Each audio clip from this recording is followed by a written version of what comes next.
เอาคุณเจน เขาว่าสิไหนพนักงานบ่สมควรเป็นแบบนี้ถ่ายไปรถนะถ่ายไป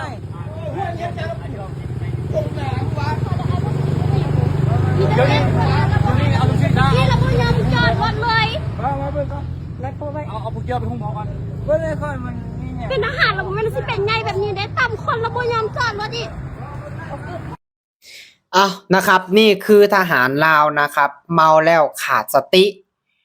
แถมขับรถซนคนอีกพี่น้องและบ่ยอมจอดชุดท้ายคู่กรณีขับตามพี่น้องขับตามแล้วก็ลงมาจากรถพี่น้องกลางสายอีกโอ้ยทำตัวใหญ่ทำตัวเบงคักเนาะหัวของชาตินี่เนาะ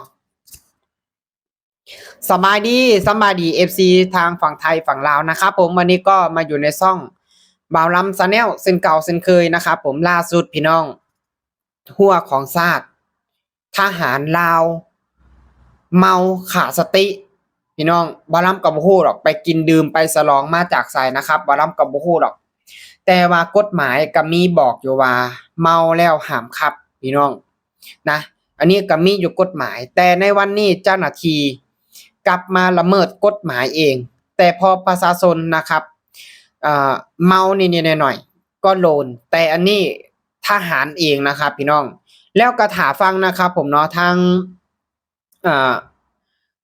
เจ้าตัวเองนะครับสิออกมาแบบใดสิออกมาขอโทษสิออกมาชี้แจงแบบใดนะครับพี่น้องก็ถาฟังข่าวไปนํกันนะเพราะว่านี่นะครับเป็นถึงกับทหารพี่น้อง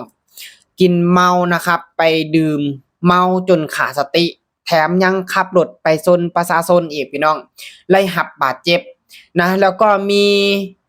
คนนะครับขับรถตามไปพี่น้องจนกระทั่งนะครับตามเจอแล้วก็ลงมาจากรถพี่น้องมากางใส่มาเบ่งใส่พี่น้องมาทำตัวใหญ่เพราะว่าตัวเองเนี่ยเป็นเจ้าหน้าที่นะครับเป็นทหารยิ่งเป็นทหารนั่นแหละอย่าบ่ต้องไปคิดว่าเขาสิย่านยิ่งเป็นทหารนั่นแหละนะครับยิ่งดีเพราะว่าหยัง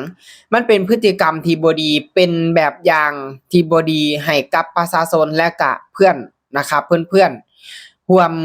งานนำกันพี่น้องมันบ่ดีนะบอกไว้เลยมันบ่ดีต่อให้เจ้าเป็นเจ้าหน้าที่หรือว่าเป็นอันใดก็ตามนะมันบ่ควรที่จะมาเฮ็ดแบบนี้นะถ้าว่าซนนะครับถ้าว่าซนก็ลงมาขอโทษหรือว่าลงมาเบิ่งว่าแยงนะครับมันก็สิบ่ขนาดนี้ดอกนะครับการดื่มการเมามันก็บ่มีกฎหมายอะไรห้ามว่าบ่ให้ทหารกินดื่มบ่ให้ทหารเมามันก็บ่ได้มีนะครับเพียงแต่ว่าเป็นช่วงเป็นยามแล้วก็กินเมาแล้วก็ควรที่จะมีสติกว่านี้พี่น้อง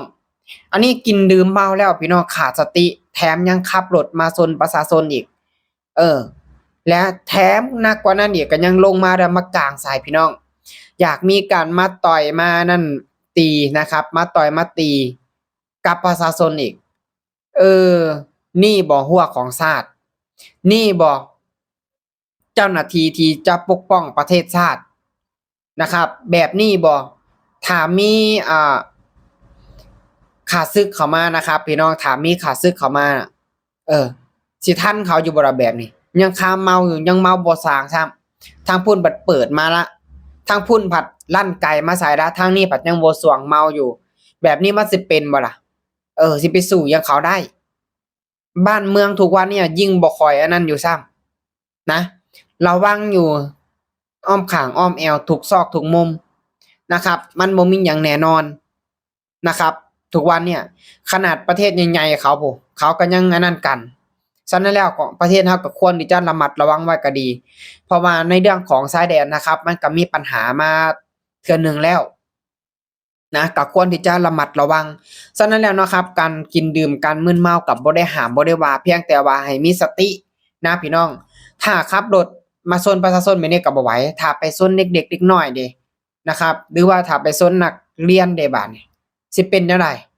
ตัวเองก็เป็นหัวของชาติตัวเองก็เป็นคนของรัฐบาดนี้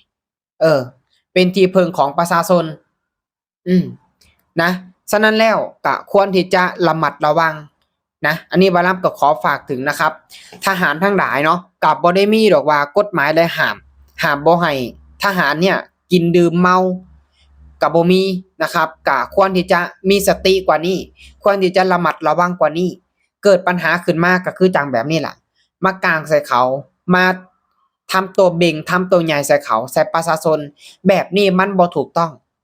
นะมันบ่ถูกต้องมันผิดกฎหมายผิดระเบียบการที่จะอ่า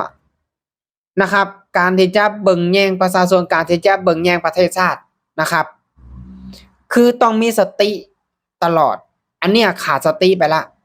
บารัมก็บ่ฮู้หรอกว่าไปกินดื่มไปฉลองไปหยังมาแต่ไสไปมีความสุขมาแต่ไสบารัมก็บ่ฮู้หรอกฮู้แต่ว่าวันเนี้ยพฤติกรรมเนี่ยมันแย่มากมันเสียภาพพจน์ของทหารมันเสียชื่อเสียเสียงของทหารมันทำให้นายทหารที่ดีๆอ่ะเสื่อมเสียไปนำนะทหารก็เป็นที่พึ่งของประชาชนนะตำรวจก็ยังบ่อยากว่าหรอกเพราะว่าตำรวจมากะนะครับประชาชนเห็นประชาชนยังย่านตอนนี้ตำรวจอันนี้ก็บ่ได้เหมารวมนะก็มีทั้งคนดีก็มีทั้งคนบ่ดีหั่นล่ะนะครับมันก็มีทุกทีไปนะครับแต่ว่าทุกวันเนี่ยมันเริ่มมีหลายขึ้นนะครับมันเริ่มมีหลายขึ้นแล้วทุกวันเนี่ยนะครับจังใดก็ขอให้มีสติกว่านี้การกินดื่มการมึนเมาการขับรถนะครับแบบเนี้ยมันเป็นพฤติกรรมที่บ่ดีเพราะว่าหยังเพราะว่ากฎหมายเขาก็บอกแล้วว่าเมาห้ามขับแต่ตัวเองกลับยังละเมิดกฎหมายอยู่ตัวเองยังบ่ทำตามกฎหมายอยู่แล้วประชาชนเด้ประชาชนเลยบาดนี้ขนาดประชาชนเนี่ยผิดเด็กๆหน่อยๆเนี่ยก็ยังอยากจับอยากปรับอยากไหมแล้วนะครับตัวเองเป็นเจ้าหน้าที่ก็ควรที่จะระมัดระวังก็ควรที่จะให้มีสติหลายกว่านี้ยังดีนะยังแค่บาดเจ็บถ้าเกิดว่าไปซนเขาแล้วแบบเขาเสียชีวิตขึ้นมาเด้สิเฮ็ดแบบใดบัดนี้สิรับผิดชอบแบบใดชีวิตของเขาชีวิตคนทั้งคนสิไปรับผิดชอบเขาแบบใด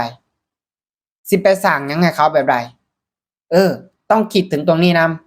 ะอันนี้ก็ขอฝากให้คิดนะครับทหารทั้งหลายเนาะอันนี้บารัมในฐานะบารัมก็เป็นคนลาวคือกันคนหนึ่งนะครับ